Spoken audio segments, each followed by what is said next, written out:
За юуны дөрөнд ковид-19 салбарын дараах эмчилгээний чиглэлээр бол эрүүл мэндийн яам тодорхой бодлогын түвшингийн эмгэлзүүч эмч нартай эрэхтэй эмчилгээний болон заавар журам баталгахыг батлах зорилготой ажлууд бол хийгдэж байна. Яарвчлан хийгдэж байгаа. За ковид-19 халдварын дараах дараа буюу идэвхтэй халдварын үе өнгөрсөн гэж тооцогдох хүмүүс иргэд яах ёстой юм бэ гэдэг дээр бол бас нэлээд эргэлзээ ард иргэдэд бол асуулт байгаа.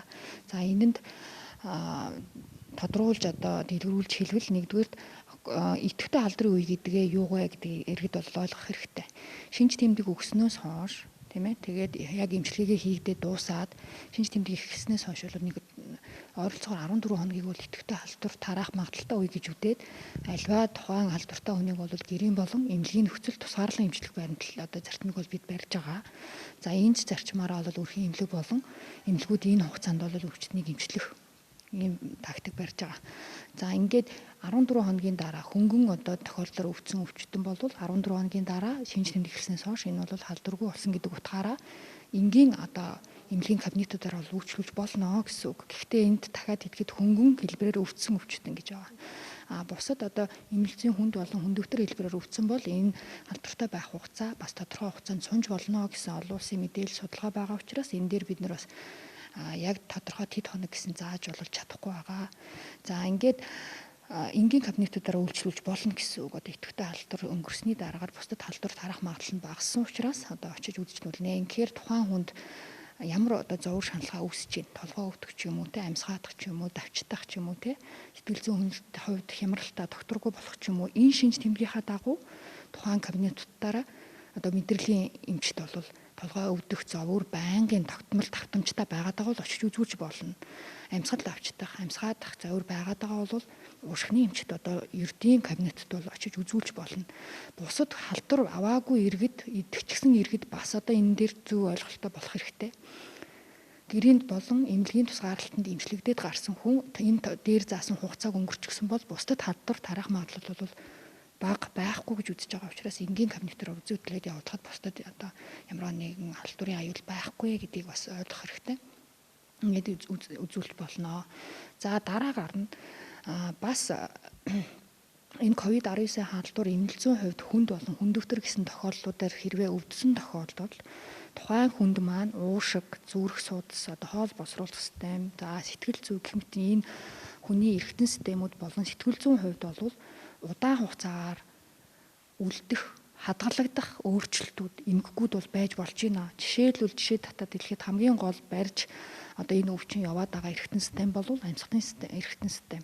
Уушгин дээр ковид-19 халдварын хатгаа ямар хуу хэмжээний талбайг хамран хатгалгаа өрсөлийн процесс явсан байна. Энэ буцаад эдгэхдээ за тэр завсрын эдээ хатгаа буюу эдний хатгаа маань эдгэхдээ сорив буюу энгийнээр хэлбэл ийм фиброзын эдээр солигдож үлдэж байгаа. Энэ фиброзын эдээр солигдох процессууд бол маш удаан хугацаагаар эмнэлгийн нөхцөлд 14 хоног эмчлээд байхад нөгөө фиброзын өөрчлөлт 2 сар, 3 сар бүр хагас жилээр хүртэл хадгалагдах. Магадгүй цаашаага насан туршид хадгалагдаад амьсгалын тухайн хүний амьсгалын багтаамжийг багасгах ийм үйлдэл нөлөө байна.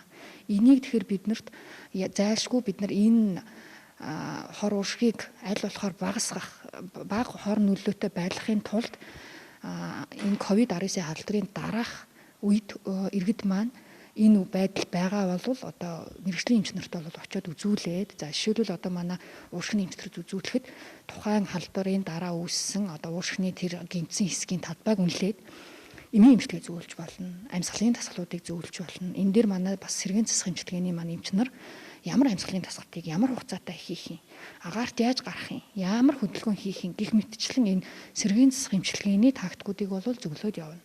За энэ дээр бас аршаан сувилал бусад сэргээн засах клиникүүд маань бас оролцоод тухайн эдэрхтэнд гарсан өөрчлөлт хор нөлөөг аль болохоор богино хугацаанд арилгах, насан туршийн үлдэл үүсэхгүй тулд энийг бас энэ эмчилгээний дарга хэмжээг бол авч явнаа. Гэхдээ бас ард иргэд энийг зөв ойлгох хэрэгтэй. Ковидоор өвдсөн хүн болгон энэ архаг үлдэж үлдэх юм уу гэж. Энэ бол тийм байхгүй. Байнгын мэргэжилтнүүд эрдэмтэд бол хэлж байгаа. Энэ ковид-19 халдвар бол тодорхой хувьд нь 80 шахуу одоо хувьд нь 80 хүртэлх хувьд нь бол хөнгөн хэлбэрээр өвдөж байна.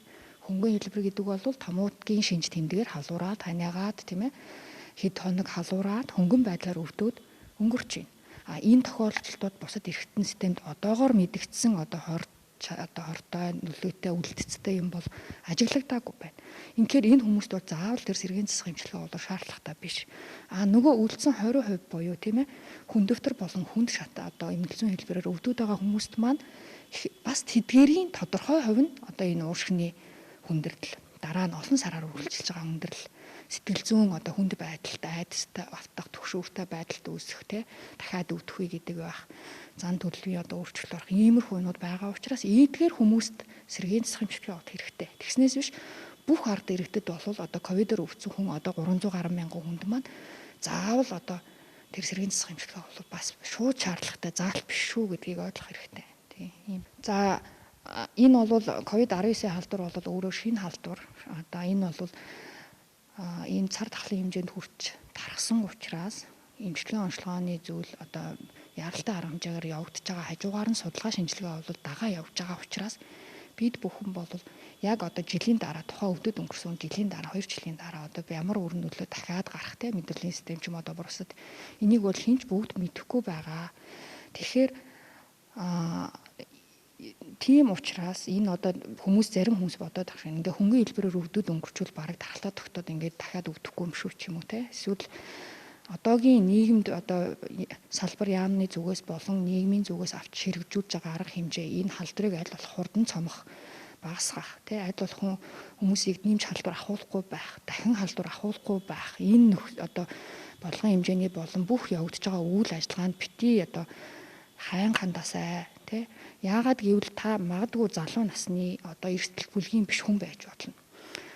Тухайн энэ ковид-19 халдвараар хөнгөн өвдөд өнгөрч болно. Гэхдээ таны эргэн тойрон таны ээж аав хүүхдүүд тийм ээ вакцин хийгдээгүй жирэмсэн ч юм уу одоо тийм эрсдэл бүлгийн хавдартай за архаг хууч өвчтэй ийм хүмүүс таны эргэн тойронд бүгд байгаа.